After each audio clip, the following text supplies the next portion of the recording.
The Nature of Predators, Part 54, by Space Paladin 15. Memory transcription subject, UN Secretary General Elias Meyer. Date, Standardized Human Time, October 18, 2136. After bidding farewell to the Archer Commander, I made my way to the conference hall. This hotel was once a primary site for technological conventions, expensive weddings, and even celebrity events. Now while the catering and decor was missing, it was still a lavish enough venue to field a call to the Zeruleans. My headquarters on Earth probably didn't exist anymore. The government needed a temporary base of operations. Secretary Cooper extended invitations to every world leader, with the option to attend virtually. Many would be unable to procure space transportation, while others wouldn't want to leave during a crisis. "Sir, the Zerulean ambassador is waiting on a secure channel," Cooper offered. I straightened my posture. Good. Patch him through. The adorable face that appeared on screen was enough to soften my demeanor. Tross's brown fur looked fluffy as a cloud, and remained just as shaggy around his cub-like ears. The side-facing eyes made him look like an anxious teddy bear. I suspected the visage would fill most humans with the urge to scoop them up and hug them. The Zerulean narrowed his eyes. I stifled the giggle at how stern he was trying to look. The expression was almost comical. That would be an inappropriate reaction, given how they felt about the Orcs' arrival. It would be preferable to keep these cute aliens as allies. "This is Secretary General Meyer. Thank you for taking our call, and for your timely assistance," I offered. "I am sorry for what happened to Earth." Chauson pawed at his nose, a forlorn twinkle in his eyes. "But my colleagues and I have some concerns. I believe you didn't invite the Orcs, but you haven't tried to push them away." The consequences of aggravating the Greys would be severe and inadvisable with our current readiness. Candidly, we need the help. There isn't exactly an outpouring of aid from the galactic community. The Zerulean began licking his paw, which his species did when thinking. The absent-minded grooming was distracting. I couldn't stop my lips from curving up, despite knowing it was a hostile gesture to their brains. The cuteness was melting away even my practiced composure. "There is something amusing about not having aid for your planet, Mr. Meyer?" Chauson yipped. I shook my head quickly. "No, not at all, Ambassador. My apologies." "Right. I've talked to the Zerulean commanders into writing a more favorable report. We're going to do our best to neutralize the headlines, but I'd still expect incendiary accusations." "I understand. And thank you for trusting us." It wouldn't surprise me if certain media outlets ran with the Predators skimming together narrative. Having the Orcs in our courts was the fuel Federation factions needed to turn on us. But I didn't care. Humanity was done crawling through the mud to appease paranoid bigots. Species were either for us or against us, and they needed to decide which side pronto. In the long run, our Zerulean neighbors looked to be decent friends. I couldn't imagine their fleet's thought process when the Orcs arrived. It would be understandable if they left at the sight of the Greys and humans fighting side by side. The fact that the quadrupeds stayed meant it was worth justifying our position.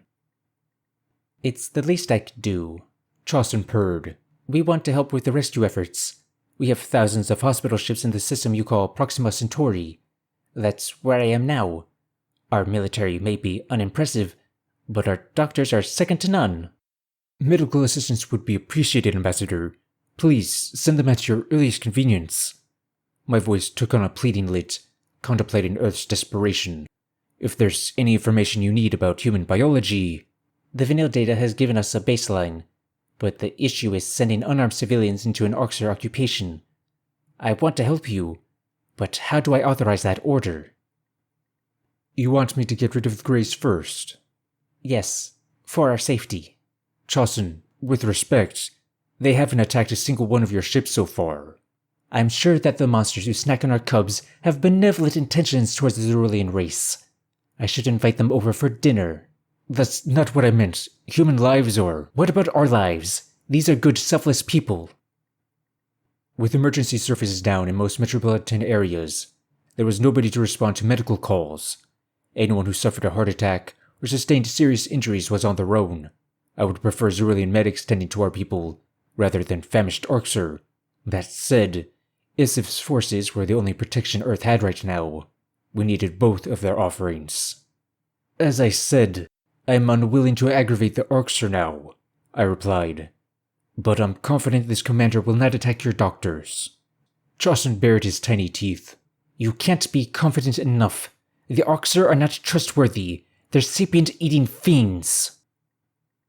I know, but there are good people on Earth that need your help, and I believe the Greys will stand down if asked. Please, trust my judgment.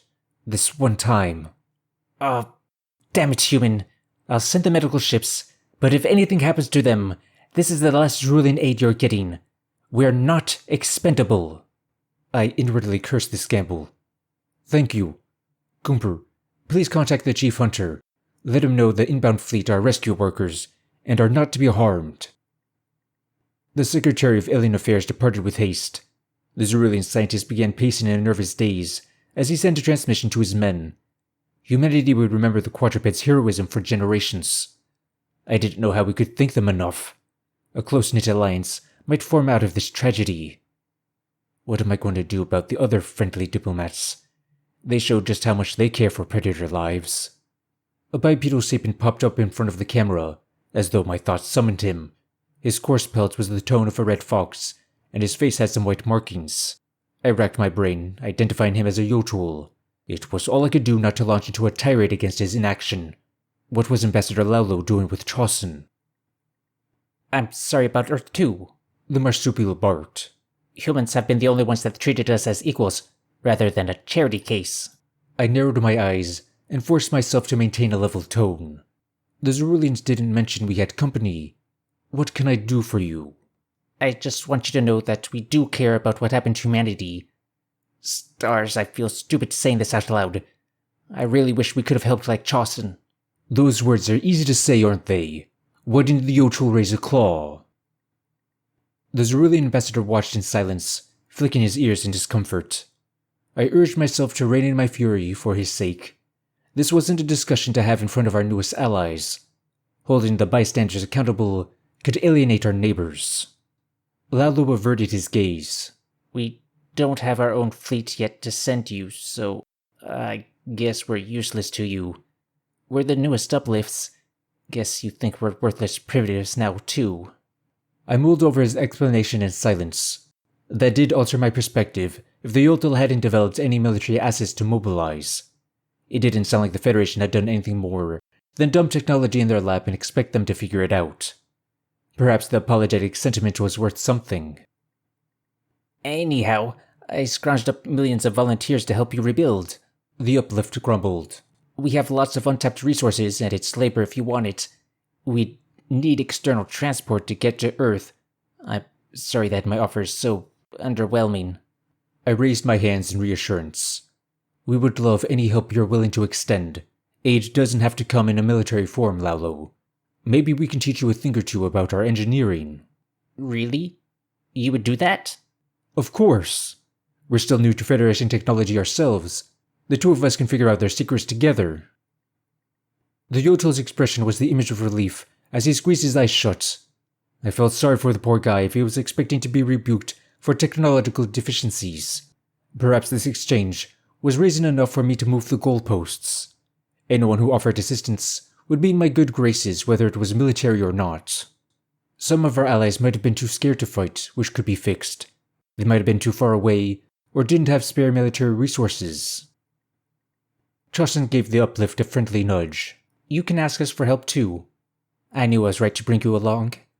I apologize if I snapped at you, Laulo. It's been a difficult 48 hours, I muttered.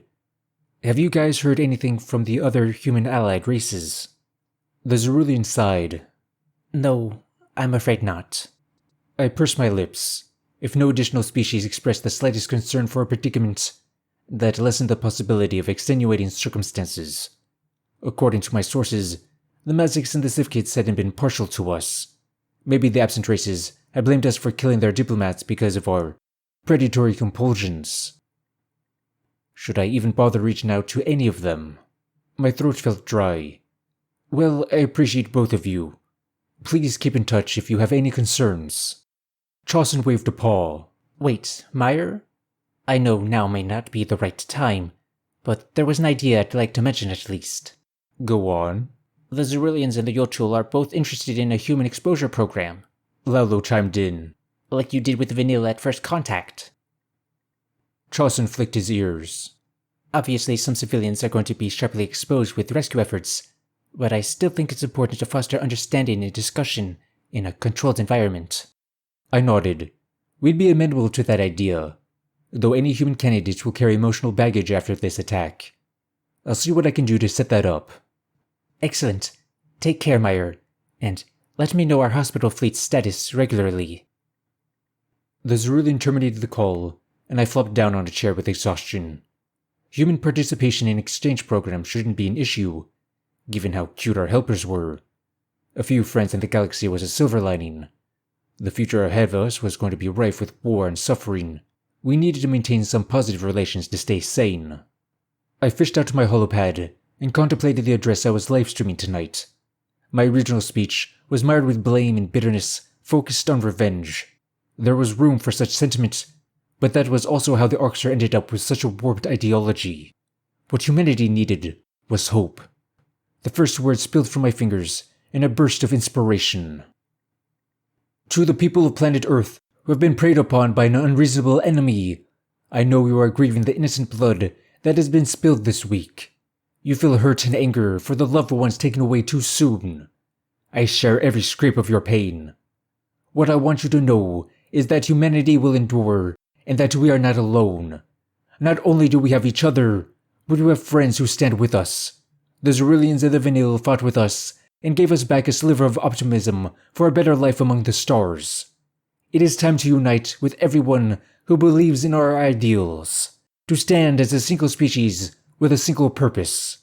Together, we will go for the Federation's throat, relentless in the face of injustice. We will bring our enemies and our persecutors to their knees if it takes millennia to rectify this vendetta. Humanity calls for atonement, for our right to exist. When we are done, the galaxy shall know what a hunter is. My lips curved up with malice. The speech required some tweaking, but it carried a suitable degree of vengefulness. Governor Tarva would be relieved that I tempered the prior message down a notch. If humanity could unify for the purpose of destruction, then the Federation would have a genuine reason to fear us. There would be a reckoning for Earth, and I didn't know that their organization would survive it.